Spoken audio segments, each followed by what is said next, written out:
Hello guys, welcome to my new mini blog. तो आज हम जा रहे थे फिर से बागेश्वर के उत्तरायणी कौतिक में अपनी दी और जीजू के साथ। और आगे से ये चानू हमारी बुलेट चला रही थी और हमें हवा में उड़ा रही थी। और जैसे कि आपको सभी को पता है कि आजकल इलेक्शन का टाइम है, तो यहाँ पे बहुत ज़्यादा ट्रैफिक हो गया। जैसे तैसे ट्रैफिक खुला और हमें थोड़ा वेट भी करना पड़ा था यहाँ पे। और फिर हम अपने सफ़र को जारी रखा। फिर हम पहुँच गए थे नुमाइश खेत। तो यहाँ पे इसने सॉफ्टी देखते ही सॉफ्टी में कूद पड़ी और इससे लगा कि मैं इसकी फ़ोटो खींच रही हूँ, पर मैं वीडियो बना रही थी और अलग-अलग पोज़ मारने लगी। और मुझे इस पे इतना प्यार आ रहा था, इतना ज़्यादा। और आज मेले में मतलब नॉर्मल भीड़ थी, उतनी ज़्यादा भी नहीं थी क्योंकि लास्ट डे था शायद मेले का, इसीलिए। और झूले भी खाली-खाली पड़े थे सभी। और फिर हमने अपने सफ़र को जारी रखा और हम थोड़ा ऐसे ही लोकली घूमने लगे। फिर जैसे ही हम इसने बतख वाला देखा तो इसमें बैठने की ज़िद करने लगी। अब तो मैं खुद ही पागल हो गई कि इतनी बार मैंने इसे इसमें बैठा दिया है। और फिर ये ज़्यादा शैतानी करने लगी।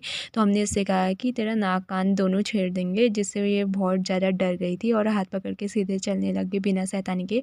और फिर हम पुल में पहुंच गए थे और यहाँ पे प्यारा से लिखा है आई लव बागेश्वर। और यहाँ पे वोटिंग वालों के देख के फ्लैग देख के इसने यहाँ पे सलाम ठोकने लगी। इसे लगा कि इंडिया का फ्लैग है करके। और मैं हंसने लगी तो ये मुझसे नाराज़ हो गई कि मासी मेरे पे क्यों हंस रही है करके। और यहाँ ये है बागनाथ मंदिर पे पहुंच गए थे, पर हम अंदर नहीं गए। यहाँ पे देखो हल्की फुल्की भीड़ है, उतनी ज़्यादा नहीं है। फिर हमने थोड़ी शॉपिंग की और वापस आने लगे।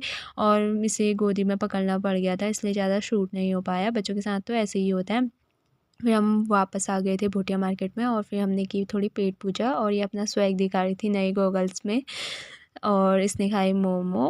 मोमो शायद मिर्ची हो रहे थे, पर ये फिर भी खा ही लेती है क्योंकि इसे मोमो बहुत ज़्यादा पसंद है, बहुत ज़्यादा। और फिर दी ने भी अपने लिए मंगवा लिए थे मोमो। और मैंने ऑर्डर की थी अपने लिए चाउमीन, जो मतलब मुझे मोमो इतने पसंद नहीं है ना, इसीलिए। पर मैंने इसे खाने के लिए कहा क्योंकि इसमें कम मिर्ची हो रही थी, मतलब हो ही नहीं रही थी, पर इसने मना कर दिया। फिर हम घर को आने लगे और फिर ये हवा में अपने खिलौने का पंख उड़ा रही थी और मुझसे कह रही थी देखो मासी कितना प्यारा लग रहा है। और इतनी ठंड हो रही थी, हमने इसे टोपी पहनाई पर इसने उतार दी थी।